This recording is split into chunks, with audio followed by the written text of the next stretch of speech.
God, I'm an idiot. I cannot find a solution. And, well, this was the question. See, it's just crossing the ocean to get the... And then when I showed that to Ní Fhuartháin, then at first she just, what is this?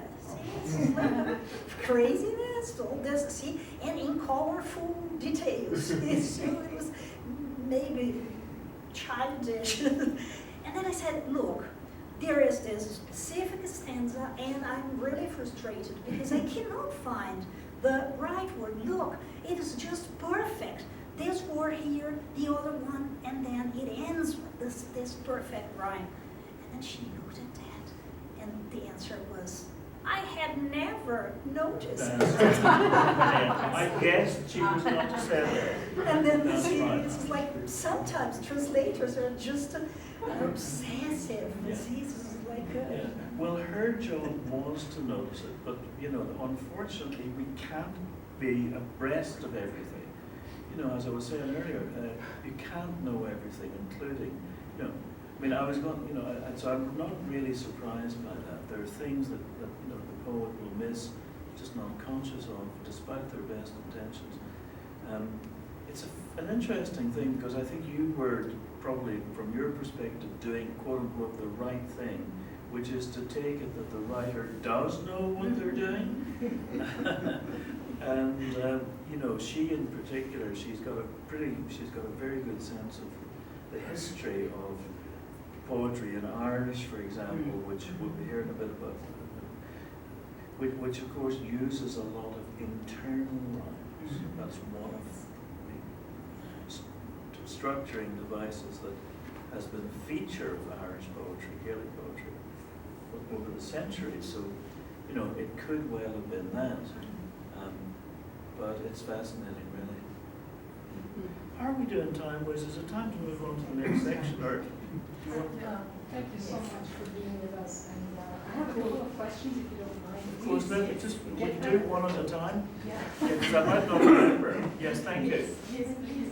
One of them is, please, go back to the idea of how do we know there's something wrong Yeah. with the poem as a writer? Yeah. And I'm already, you do the second question. Okay, so how do we know? I mean, do you mean from, okay, so let's think. So as the poem is being written, I mean, I find it useful to identify two characters involved in the that activity. One of them is a writer who does not know anything, who is appealing to the unconscious. The other is a reader who knows ideally more than most of us know, right? And who is alert to what you've just described, and who is making sense of what is coming out, right? Saying, okay, well, the impact of these words in this order is this, right? And so that's while the poem, say, is being made, composed, found. Okay, so then the reader comes along.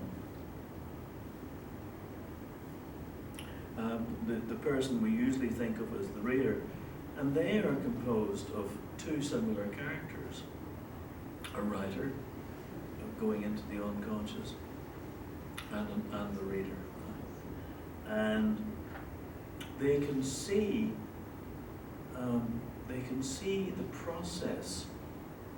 They can look at the line and say, "Oh, I see what was happening there." Right? Now this is the bit that you're wondering about. But that's what we're doing as readers. We can see what was being attempted, and we can see when Homer nods. Right? Does this make sense? Yeah. Well, hold on. I mean, By the way, she is the poet. yes. And a translator. And a translator, yes. So, but sorry, go back. The question again is, how do we know there's something wrong? In the beginning of your talk, Yeah. you were giving us some outline or some general idea on how to go about writing. And then that goes to my second question, which is a matter of faith. Once you've been professor in creative writing for so many years, looking at society nowadays in hyper-modern times, the question is not how to teach, of course, but how to hope writing, creative writing nowadays. How to expect that? Having in mind tradition and the word was not tradition, but experience. Experience. So both. Right. So first of all, I mean, what I was saying earlier on about how one learns nothing from one circumstance to the next, right? Forget about that. Forget I ever said that. Because these things are true only, I mean, yeah. So there's a piece of that that's not true, right? That there is something on which we might focus now, which is what you do bring, what you may bring from one circumstance to another. And if you think about it, that is, it must be within that zone that there's something to be taught and or learned. You know, one can't teach someone how to be Mozart, right? But you can teach composition. Yeah. So and you can teach painting, but you can't. There's this other component that used to be called talent, which is a word we don't use anymore. And I understand, something to be said for that. Everyone has a talent, I suppose. And so but how? So one may teach what may be brought from one circumstance to the other, right? Specificity, finding an interesting simile or metaphor, There's a few basic ideas. But the hope is for awakening. I mean, can we teach awakening for creative writing? Awakening in the sense of, let's think of other words. In the sense you mentioned, as you create, you write the first line. You mentioned inspiration. There are ways of helping students plug into that. Is that what you mean? Yeah, there are. I mean, one of them, the one I find very useful is some version of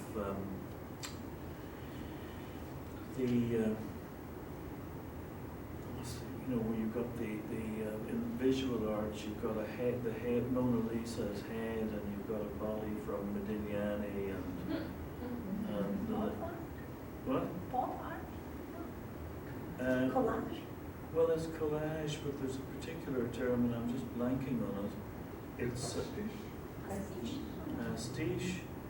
Yes, it's assemblage.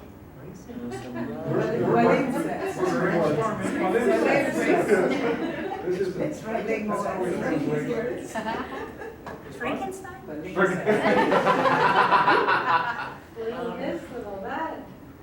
So I'm just blanking on the term. It's a technical term for that. Homage. Where basically you take a line, and the person responds by writing a line. It's like a parlor game. I don't think there is a name for that. There is, but yeah. And so the second line responds to the first line, and then you fold that over, and the next person. Slam. In a battle. It's not slams. Anyway, so basically, in other words, they're giving themselves over to their unconscious. So any way of trying to get a person in touch with their unconscious, right? Is a way of doing that.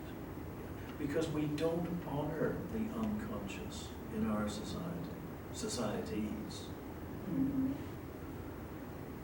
We honor hyper-consciousness, knowing everything.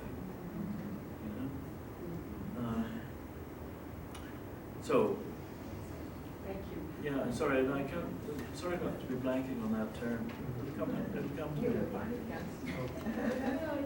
Yeah. Yes. Paul, I've seen you more often than Luci recently. So my question goes to Luci. Yes, please. Yes. Luci, you now celebrated poet yourself, and you're probably the main translator of contemporary Irish poetry into Brazilian Portuguese. So how does your translations from Elaine, Nicole, and Amy influence your own work, if it does at all? And also, you are creating or recreating a tradition of Irish poetry in Portuguese in Brazil. Because this is what people have available in our own language. So, is there a pattern to think? Do we recognize anything that links these authors together through your own recreation in Portuguese? Yeah, this is a That very makes sense. Yeah, of course. But it's a very complex question. See, Yeah, I know. The very first part, I would say, I've been publishing poetry for 4 decades. See, so 40 years, and it's very recent. See, the last decade that I translate Irish poets. Although I had translated many other poets before this experience, so I couldn't say that there's this straight or direct influence, see, in my own writing. But of course, it is wonderful to have the opportunity to deal with, see, this is a cosmos. It's like every single poet brings, see, this is marvelous. So, of course, there is this, I would say not direct, but there is this residual, influence. But the second part of your question is really, really important because of the big responsibility of, it's not a coincidence that, oh, I like this poet, and no, there is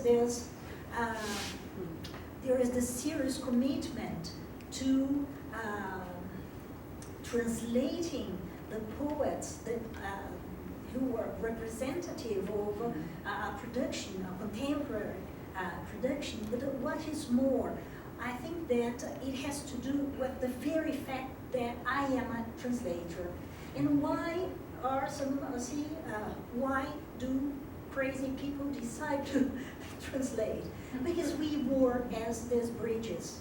And this is what is fascinating. If we, for every single opportunity we had to translate, if we thought, oh, am I able to translate? See, I would say no, I am not, because of the complexities each poet will hold. So, am I able to translate Paul Muldoon? I really don't know, but I've tried my best. Why? Because there is this commitment, as I said, and I had many impacting responses to that. In which sense? That people send me emails saying, oh, thank you, because you translated, Moya Canon. The other day someone sent me a message saying, oh, she is just fantastic. And see, people who could not read Canon in English. So there is this sense that somehow we are helping these poets reaching other readers. And if we take all of them, I think, yes, there is this bond, that would be the following. I follow the functional theory of translation. See, I think that your translation should work and aim at your reader. Who are my readers? In general, the Brazilian Portuguese reading public. And I think that I've been working gradually, to preserve this. Who are my readers? To whom am I translating? So I think that in each of these translations, I try to, if I know, I really don't know if I managed to, but I've tried to show what is this voice, what is Ireland through poetry? It may sound a little pretentious, but it's a very sincere attempt to show the richness of their culture and all that. So I think that if you pick up all these books I've been translating, you will find something that should be interesting for giving this access to Irish culture. In this case, this is different. I was commenting this to someone. Why? Because previously, I had organized the anthologies for the Brazilian reading public. And here, this is your most recent book, so this is finished, so just translated the whole book. And this is another difference. But I don't know if I answered, but there is this intense desire of designing something that is Irish poetry, although in a very, this is a modest contribution, but there is this sincere desire to bring Ireland to the readers. I would like just a very quick question, because not to go over the time, but both of you are poets and both of you are working in translinguistic ways with different languages, with music, with dance. How do you manage, in the sense of saying, to give this a poetic or an aesthetic representation of what you want to transmit in other languages? I know that you have written lyrics for singers or and Luci has also translated poetic works and even fiction into dance and music. So how do you manage to work with all these languages together and to give this resonance, we would say poetic resonance to that translinguistic way?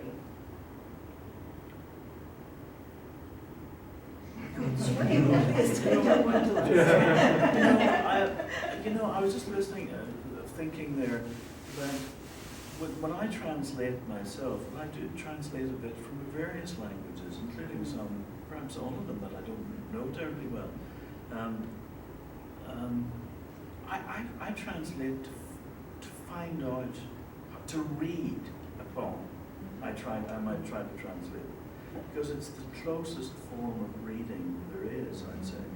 You really figure out, and I'm sure, one of the things you figure out when you translate is if there are any problems. To go back to your question, you try to translate it and you see, there's something funny about that. There's something that doesn't quite work about that. It really is like testing it for viability, car crash stuff. So that's what,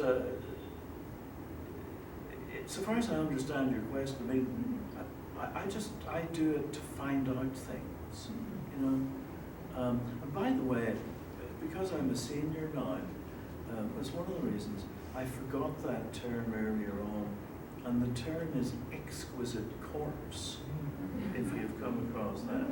Have you come across that? Yeah, exquisite corpse. That's what we're talking about. And it's used mostly in the visual arts. I'm sure there'll be a bit of it up at the old Biennale there.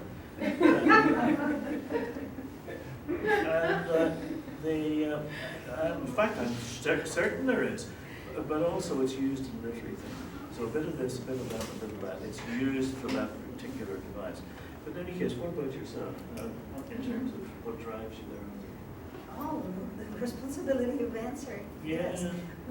Look, my very formation is in the music field, Yes. so possibly bring this to my writing. But I think that all the languages, the artistic languages, they hold the same core, that is to be aesthetic. So I think that it doesn't matter, of course, the technical aspects and so will vary, but there is a propositions in the artistic movement, and that's the same, be it in music, be it in, say, dance, or Yes. there is this to reach, to communicate. I think this is the most beautiful thing, just to offer something to the other. See, this is why we write, I think, and we dance, and we see just the very origin of the arts leads us to the communal, Yes. the communal appreciation of that. So If one's lucky. yeah. So I think that everything is just using and promoting the same essential element. Yeah, that might be a nice segue into this next section for these other art forms. Yeah. But thank you. Before we close it off, I would just like to ask if you guys could read Alan Gilsenan. Okay. Yes, a short one. There's a short. Okay. Brevity is always good. Is there one there that you would like to do? The first one? The first one? Yeah. Sure, go for it. Go for it. Let me show you just something here. This is funny because sometimes we think that short poems are easier. There is a poem here that is a visual one, and where is it?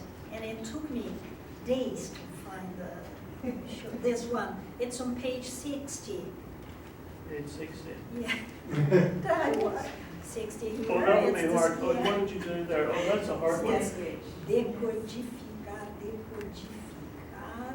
Because we have this air here, and the cold, the word cold, and so on. And what's the word in the middle there? Could. Oh, here, ficar de cu.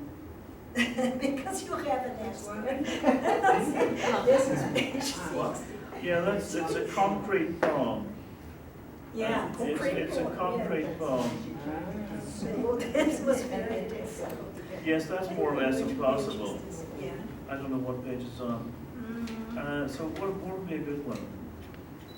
The first one? Go for it, go for it. As esporas. Tudo começou numa névoa de salmoura e calcário, que estavam pendurados por um fio sobre o fundo do oceano. Foi assim que criei uma espinha. Foi assim que ganhei as esporas. Foi assim que criei uma espinha. Foi assim que ganhei as esporas. Como tudo deve se mover a partir de uma única célula, segui tentando levantar a cabeça do fundo do oceano. Foi assim que criei uma concha. Foi assim que ganhei as esporas. Foi assim que criei uma concha. Foi assim que ganhei as esporas. Bem antes de meu couro, pele e lã serem tosquiados, eu jazia com as pernas abertas no fundo do oceano. Foi assim que criei um chifre. Foi assim que ganhei as esporas. Foi assim que criei um chifre. Foi assim que ganhei as esporas. Can you read it in English? I mean, you can hear from that it's really a little song. In so many cases where these cultures are dispersed. It all began in a blur of chalk and brine that were hanging by a thread over the ocean bed. That's how I grew a spine. That's how I won my spurs. That's how I grew a spine. That's how I won my spurs.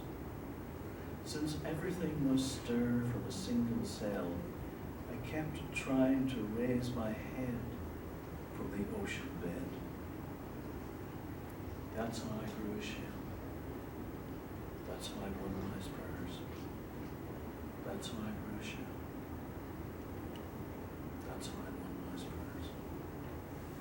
Long before my leather and fur and wool were shorn, I was lying with legs spread on the ocean bed. That's how I grew homeward.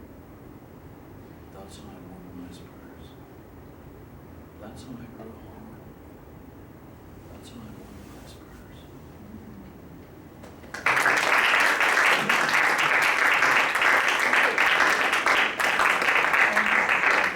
Thank you for all that work that you did there. Thank you. And thank you so much. Yes.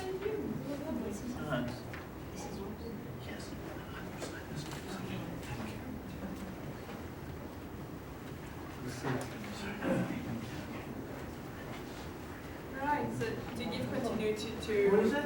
our program, I would like to invite Alan Gilsenan.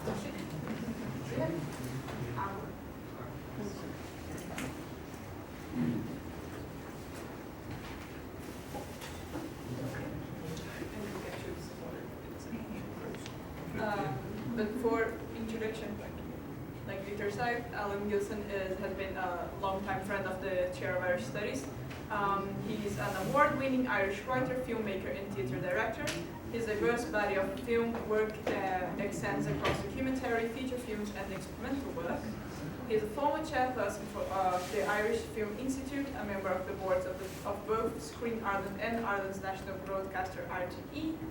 He has also recently been appointed chairperson of Fighting Words, a national organization that facilitates creative writing for children and young people. His many film productions include The Yellow Bittern, The Life and Times of Liam Clancy, the feature film Unless, the experimental film A Vision, A Life of W. Yeats, The Ghost of Roger Casement, the documentary series Daniel O'Connell, Forgotten King of Ireland, a film installation inspired by Joyce Ulysses for Dublin's Moley, the Museum of Future Ireland, entitled Ulysses film, and most recently, Ghosts of Vagatonia, a film poem that combines personal memory and the literary ghost of Bohemian Dublin. Gilsenan has just completed a new feature documentary dealing with the memory and trauma called The Day of the Trees. And today he'll be talking to us about Irish language in cinema. Thank you. Thank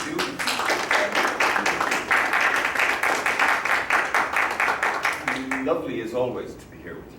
You know, and the first thing, since we've been talking beautifully about translation, when I come here, and as I have over the years, and meet with people in Irish studies here in Brazil, but also across the world, there's another form of translation happens, which is sometimes when you come from Ireland, for me anyway, sometimes I get a bit jaded with Ireland. You know, I think, Christ, if I have to read another Conto novel, I would shoot myself.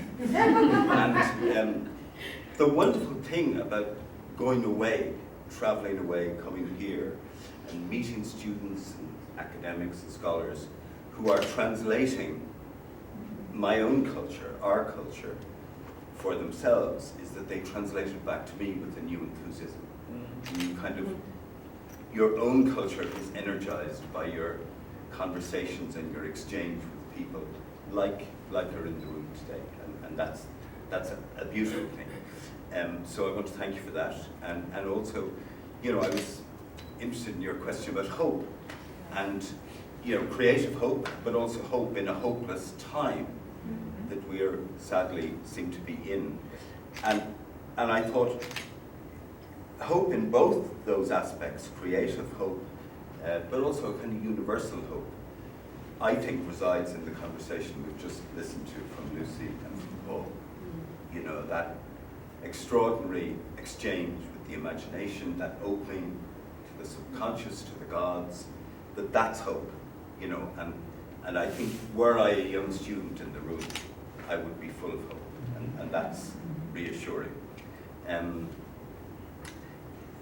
I just say a few words in reflection to what we've heard, and then I'll kind of very crudely segue into the topic that Mariana Bovary has set for me, which I suppose is in the context of this week and the wonderful program of Irish language films that is on in the Cinemateca in the next few days. I mean, the first thing I'd say is that Paul was mentioning that idea of where does the work come from, and you know, I absolutely